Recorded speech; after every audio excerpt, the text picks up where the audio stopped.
Welcome to the SwimSwam podcast. As always, I'm your host, Coleman Hodges. Joining me today, we've got a very special guest coming to us from Palo Alto, California. She's a three-time team Pac-12 champion, two-time team NCAA champion. She's an individual NCAA champion, individual Pac-12 champion, member of the U.S. national team, Brooke Forde. Brooke, how's it going? Good. How are you? I'm doing pretty good. No complaints.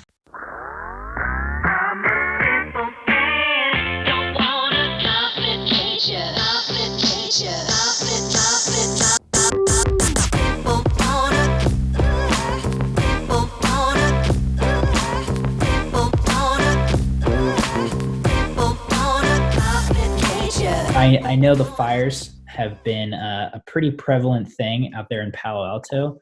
Right now, today, what's it like out there in the Bay Area, air quality wise, and how does that affect you guys' ability to swim or go to class or do any of that? Yeah, it's actually a beautiful day here today. So we've been lucky the past couple of days. We actually got a little bit of rain like 2 or 3 nights ago, and so that helped the air quality a ton. So we were out of the water for almost 7 full days due to the air quality. But then on this past Tuesday, we were able to get back in, and we've been on our normal schedule since then. Nice. You say normal schedule. Again, everyone's kind of on a different, everyone's all over the place with COVID and with each state's different restrictions. What is your what is the normal schedule at Stanford as it stands right now? Yeah, it's kind of a poorly defined term here as well right now, just because we've got a lot of different groups. We just this week have started getting a lot of our team back on campus, or we're not really on campus, but in the area so that we can train on campus. I've been here since early July, and there's been like a small group of us who've been training since then. So our normal schedule has been, pretty close to what we do during the school year, and we've have had pool access for that. But again, that was interrupted by the smoke, and so we were kind of easing back in this week and not quite doing as much as we had been doing. And then we also have a lot of people who, this was their first or second practice back this week, and so we're a little bit all over the place, but it's just nice to have consistent access to the pool if we want that right now. So. Yeah, definitely. I mean, that seems like a nice luxury to be able to go to and to certainly, I'm sure, break up the day.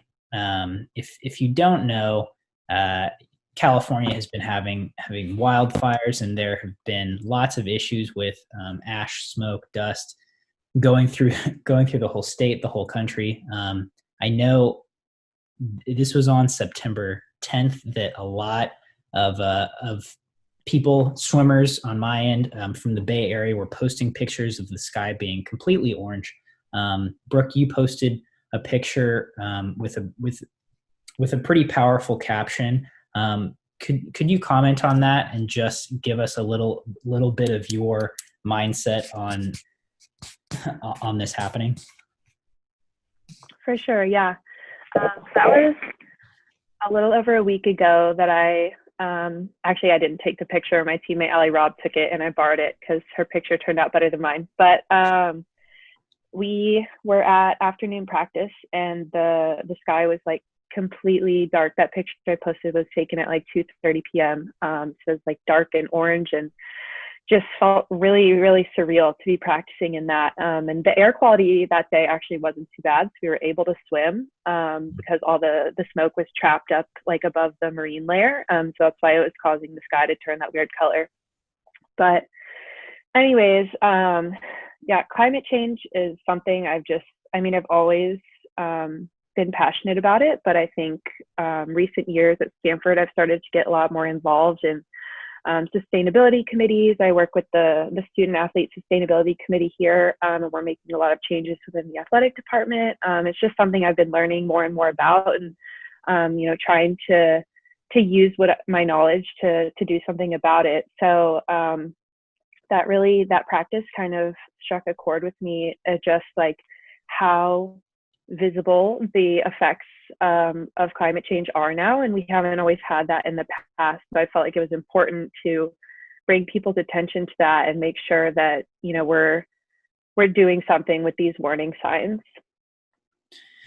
Yeah, if you want to see this full post, you can visit Brooke on Instagram at Brooke Forde. That's Brooke number 4 letter D.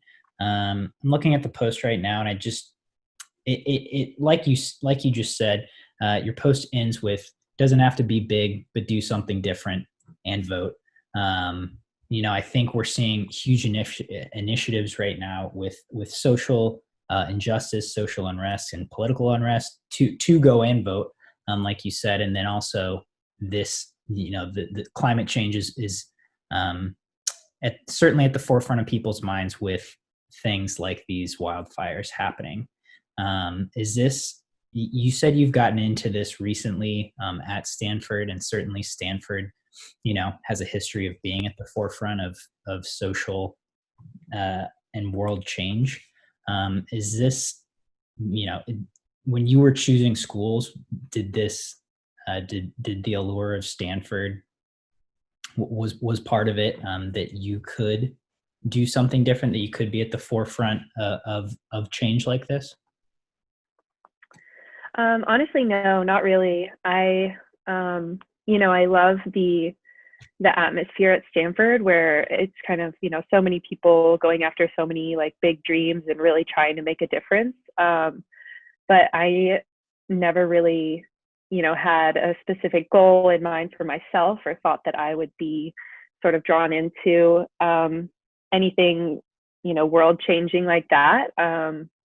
I just really wanted to surround myself with those kind of people. But, it's kind of hard not to be swept up into some of these social movements that are happening right now. Not just at Stanford, right? It's like everywhere you go, social media, just talking to neighbors, whatever. Everybody's trying to, I think, make a difference, or,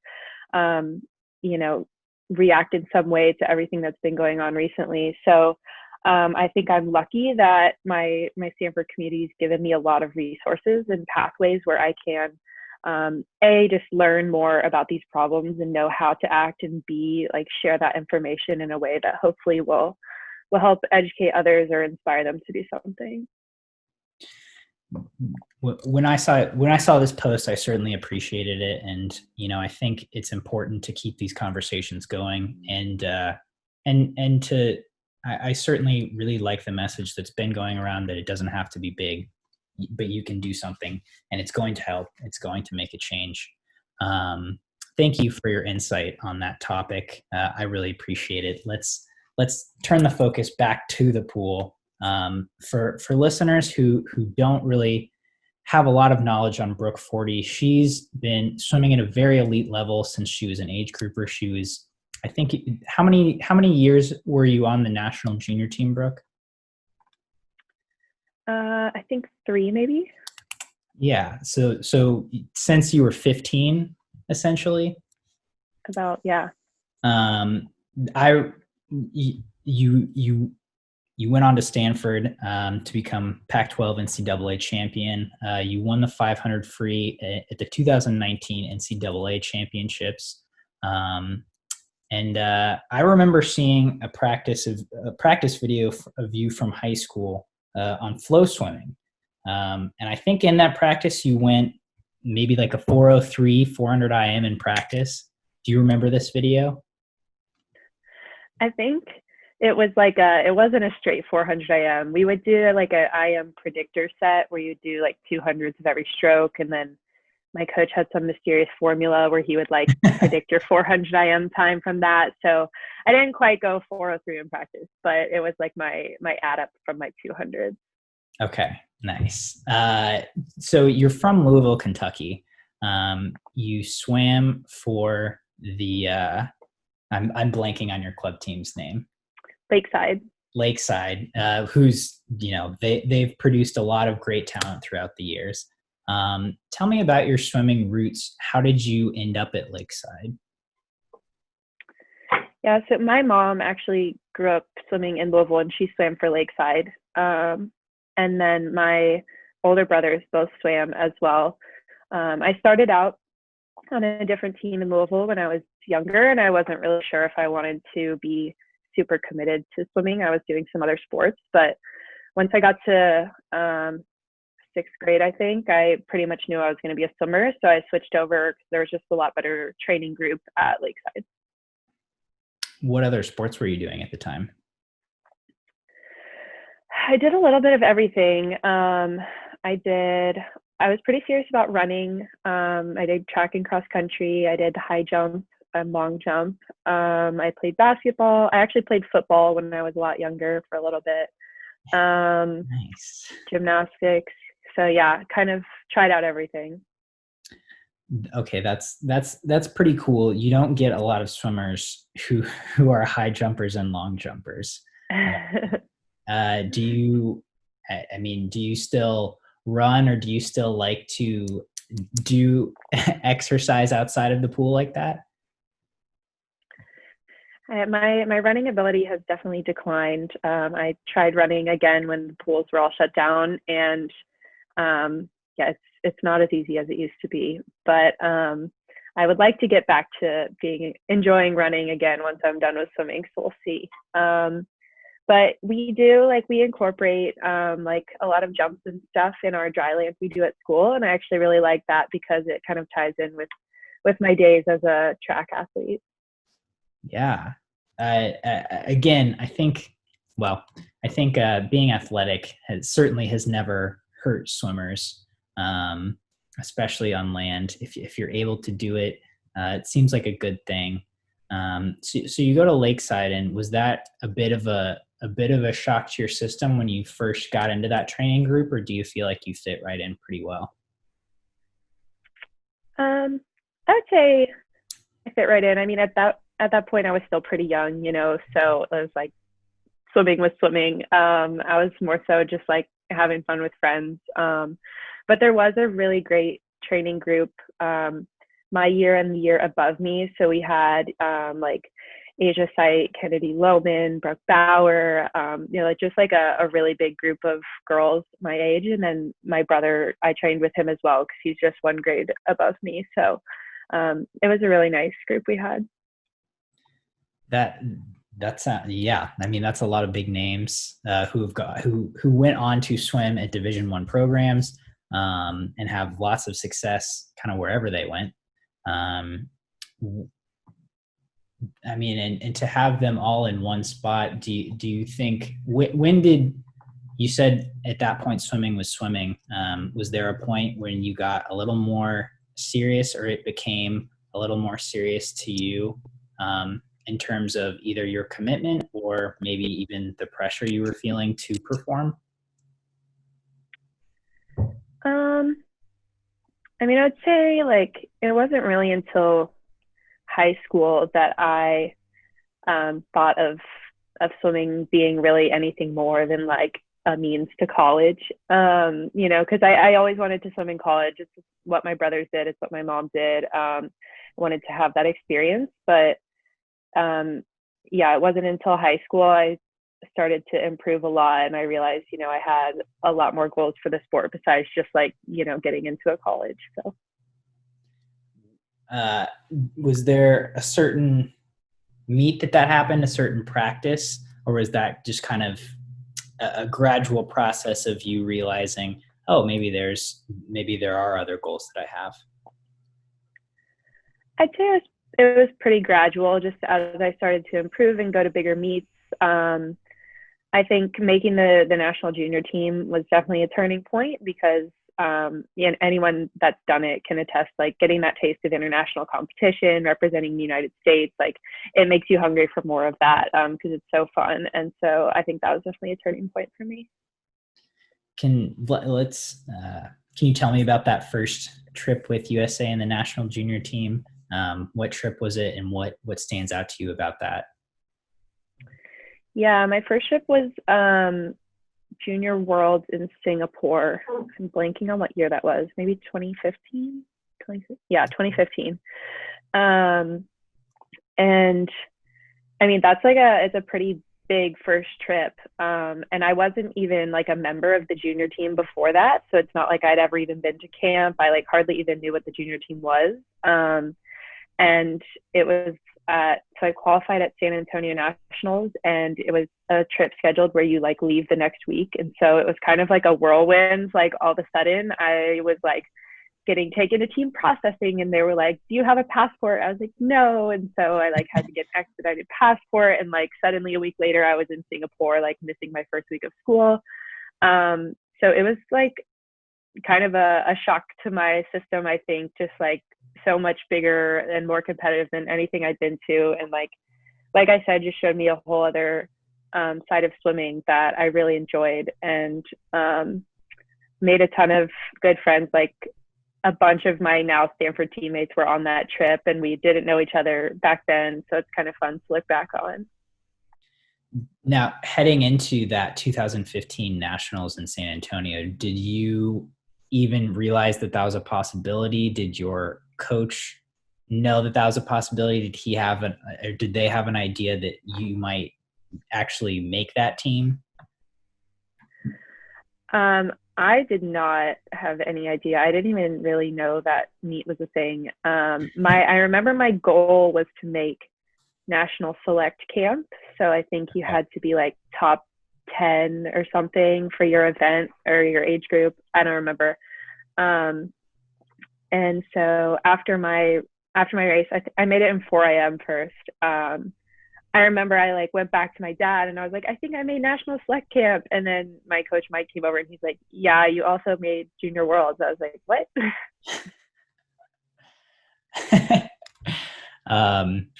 So changing subjects a little. Speaking of your dad's also a journalist, Pat Forde. He writes for Yahoo Sports. Very well respected, super knowledgeable in the swimming community. I've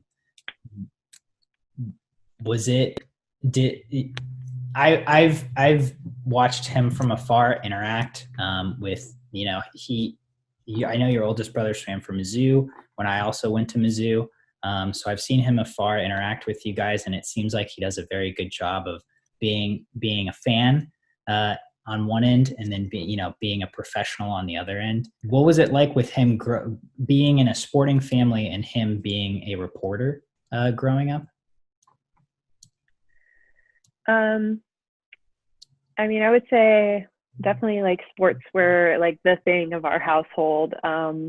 So, I mean, not just swimming, sports were on the TV all the time. And yeah, I mean, he's super knowledgeable about swimming. My mom obviously is knowledgeable because she was a swimmer. And, all 3 kids swam. So it was a very athletic and swimming focused household. It was the topic of many our dinner conversations, things like that. My dad and my brother Clayton are very like stats minded. So they both like have, times memorized and like cuts and rankings. They love that stuff. And so it'd be like their after dinner activity would be to like go through the USA Swimming database and see like who's ranked where or something like that, which I'm not as much like that, but if that gives you an idea of the environment at our house. Yeah. Growing up, were you a big sports fan, or was that more just by association? Definitely not as much as my dad and brothers. I would watch a lot of the Broncos games with them, because that was the big event, was Broncos games on the weekends, but definitely not as like a diehard fan as they are. Yeah. Do you think you gained more of an appreciation from the fan side once you started to become more of an elite athlete yourself, or would you say you're still an elite athlete, but not as much of on the fan side? Hard to say. Yeah, I mean, I honestly I think I've been less of a sports fan since I like came to college, just because I haven't really had much time to watch sports, and I'm not like exposed to it all the time with it, at home with my dad. But I mean, it's definitely, gives you more respect for the athletes that you're watching for sure once you get to a certain level. Yeah. So you you obviously had ascended to a certain level once you got to college. Tell me a little bit about the training that you did at Lakeside, and how, I guess, first of all, you were uh, taught to swim by an Olympian, right? Yeah, Leanne Witt is her name now. Feder was her name when she was an Olympian. She swam at Texas. She was my very first club coach. And I honestly do credit her with a lot of, just like teaching me the sport and like, teaching me to love it. But she was pretty, pretty strict for the age that I was. But I think she like did a good job of like setting up my foundations for swimming. And so just gave me a really good base to work off of. And so I think that in and of itself kind of speaks to the environment you were able to gain in Louisville. And then you talked about that training group you had after that junior team trip, that first one. Um, how do you feel like maybe your training changed, and how do you feel like that environment at Lakeside really helped shape you and get you to that level that you were at when you entered college? Yeah, it was like I said, just we had such a good competitive group at Lakeside, and I was lucky to have those other girls who had lofty goals like I did in terms of training. And I always say that I think Lakeside really helped me become an IMer because my style training, like everybody pretty much trained all four strokes, which I liked, but I also had people to compete with in every stroke, right? So I would do backstroke group with Asia, and I would train breaststroke with Kennedy, and so I think a lot of that can be attributed to our style of training at Lakeside. Yeah. Um, so we talked about this. I had asked if the allure of everything Stanford could offer outside of swimming had been a factor, and you kind of said, "Nah, not so much." What did allure you about Stanford that made you kind of finally choose there? A lot of things. This wasn't the decision maker, but the campus is beautiful. On my recruiting trip, just walking around, I was like, how could you find something better than this? I just love it here. But I think the biggest thing for me was not feeling like I had to sacrifice anything athletically or academically. Like the culture here is to excel at both at the same time. And I didn't totally feel like that at other schools. I felt like I was going to have to give a little bit in one department or the other. And like everybody I talked to on the team had such big goals for their life outside of swimming. It wasn't they weren't, just living and dying by the sport, but they also at the same time were so committed to it and had such a supportive like swimming atmosphere when they were at practice. The coaches, same deal, had a really good like holistic picture of the athletes' lives. So I think that was the biggest factor for me. And so, since you've been on campus, how do you feel that, this is kind of a big question, but how do you feel you have developed? I guess more so we can start with outside of the pool. I see that you're a human biology major. You talked about what you've found out you've been able to do environmentally once you've been at Stanford. So how do you feel like that piece of it has helped you develop as a person? Yeah, That's a big question. But I think just, I mean, throughout my time at Stanford, I've gotten better at taking advantage of a lot of the opportunities here. I didn't do a great job of that my freshman and sophomore year, but just getting to know faculty, using alumni connections to really just, meet people and learn in ways that you can't really do just in the classroom. So like an example, I just reached out to an alum over the summer, and he works at the World Bank, and I was actually able to end up like interning with him and helping him with some research, which is really cool, is related to what I want to end up doing. So I think just I've definitely grown in like being more open to different interests and willing to go out and try out some different things, and like using Stanford connections and opportunities to do that. Yeah. Thank you for taking on that question. I appreciate it. So in the pool, you get there, and Stanford had just won a team title. They have multiple Olympic champions on their team. As a freshman, was that intimidating to come into, or exciting, or a bit of both? Yeah, I would say it was definitely intimidating swimming wise. I think everyone who came in to Stanford, like in my class, we were all feeling it, which was helpful, like I think we talked about before one of our first practices is like, oh my gosh, are you going to have to swim with Katie Ledecky today? Like, it's an intimidating thing for sure. But I figured out pretty soon, I would say, like halfway through my freshman year, that I was able to keep up, I guess. And like when I wasn't, that it was okay. And that it was, helping me get better to have that sort of superstar group above me. Yeah. And I think I got the opportunity to come film a practice with the Stanford women's team. I'm pretty sure it was the summer of 2018.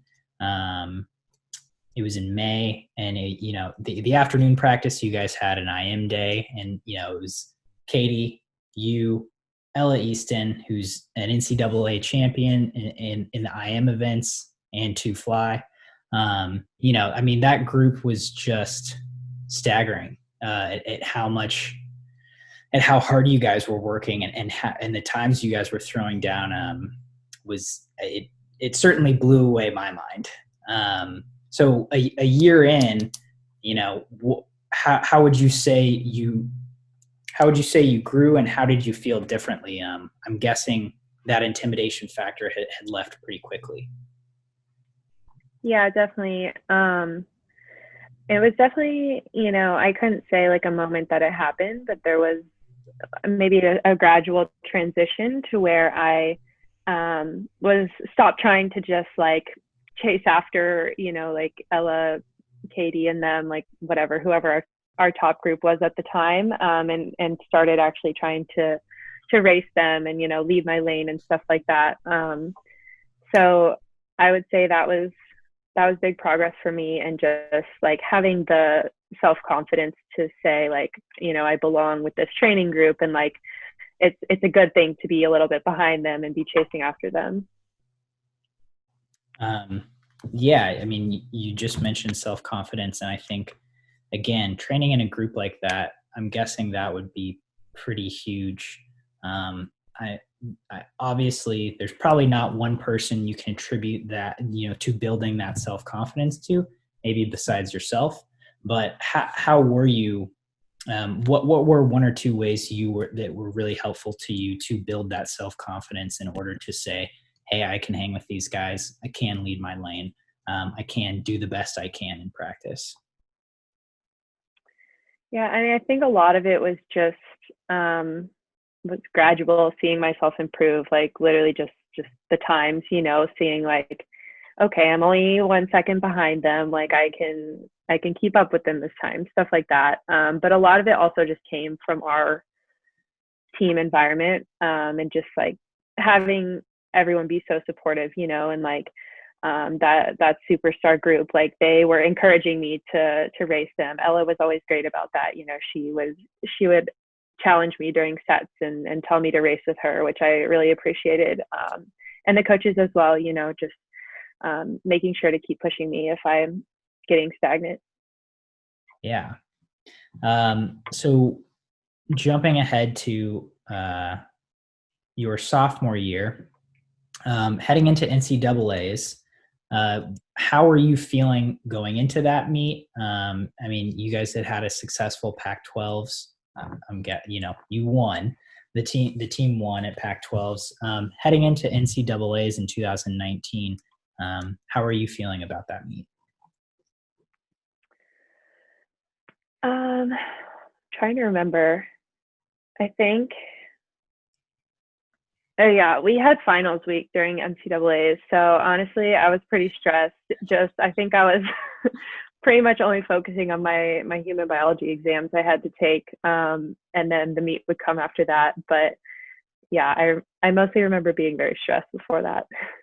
That's intense. Yeah. Wow. Okay.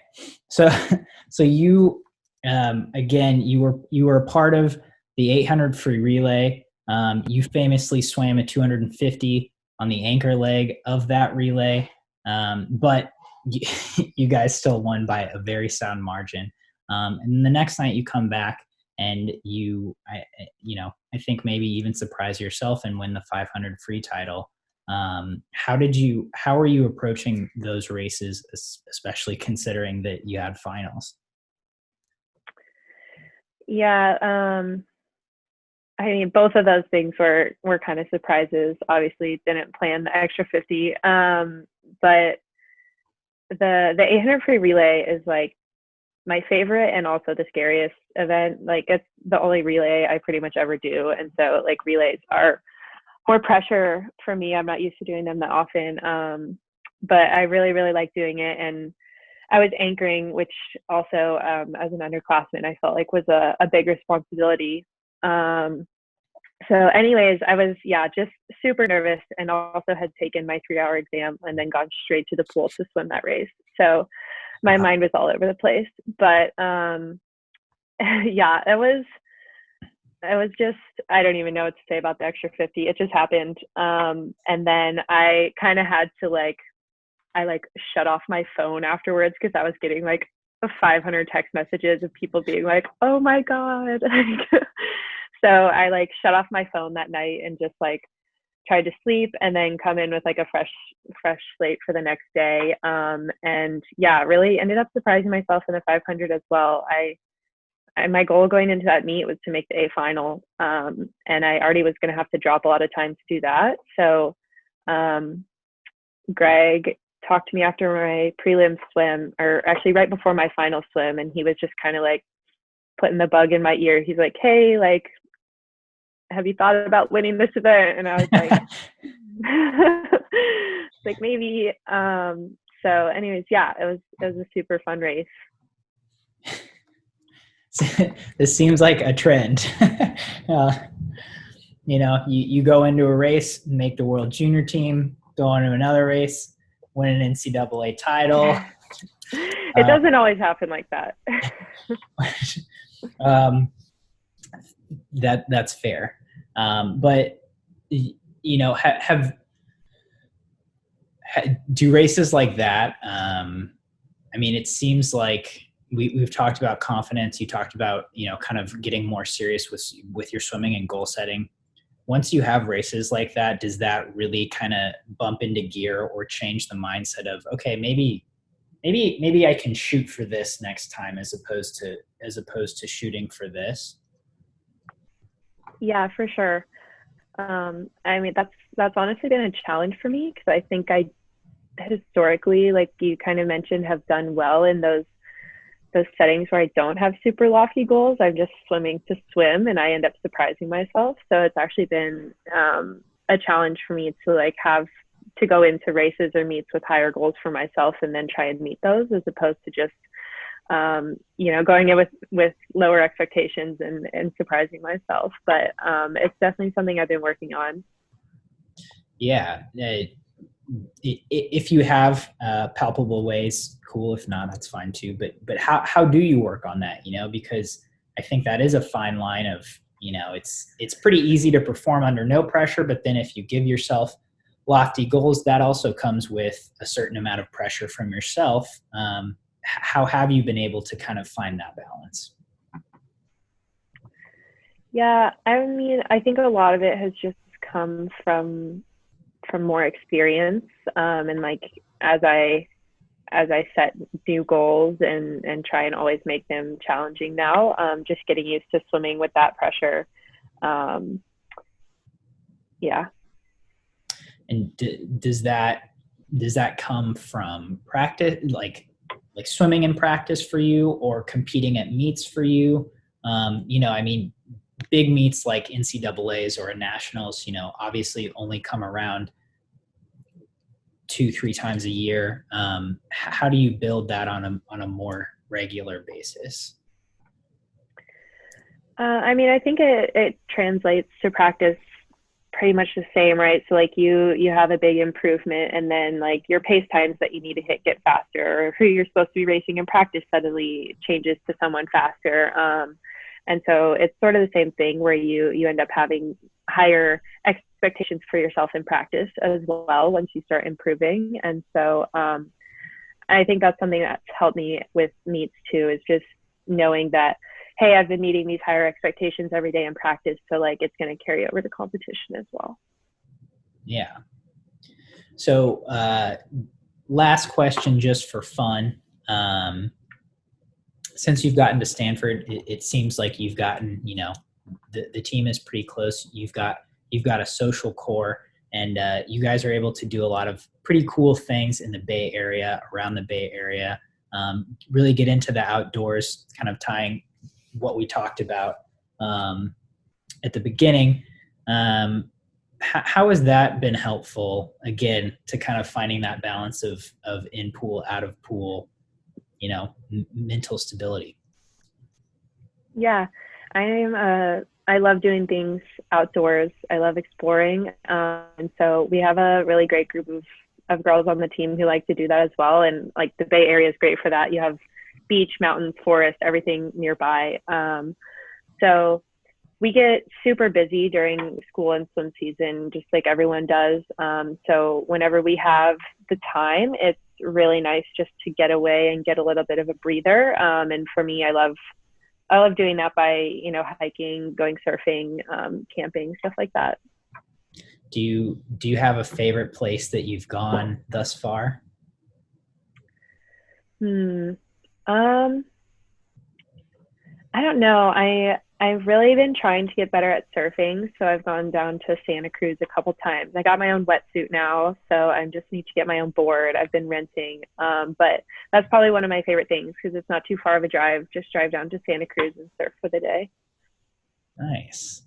Uh, okay, sorry, I lied. Do we have time for one more question? Yeah. Um, you can sum it up as quickly as you'd like, but during this quarantine period before you got back to Stanford in July, March through July, what was your situation like? I know everyone was kind of in a different boat. Did you end up going back home to Louisville? How were you staying in shape? What was that like for you?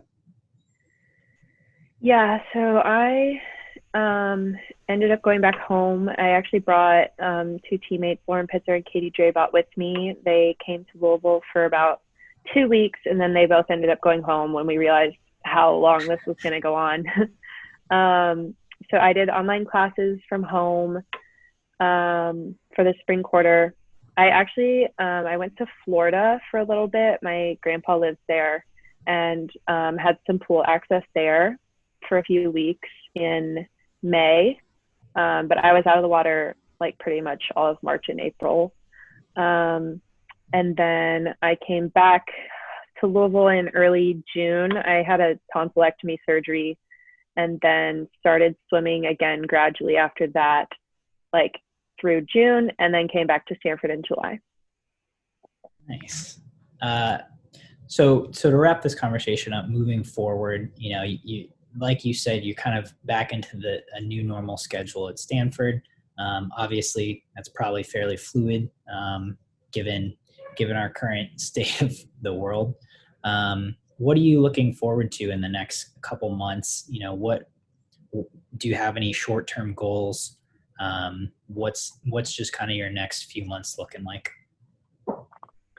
Yeah, I think, things are still pretty uncertain with if we're going to compete, even like with the air quality, if it's going to be good or not. So I think my main goal is just to be, enjoy the water time when we have it, take advantage of when we can practice. And I'm looking forward to we just started classes this week. So getting back on a normal schedule, a somewhat normal schedule of school and swimming. I'm actually looking forward to being busy again, having that structure. So. Absolutely. Well, Brooke, thank you so much for taking the time, especially on your first week of classes. I really appreciate it. Yeah, thank you.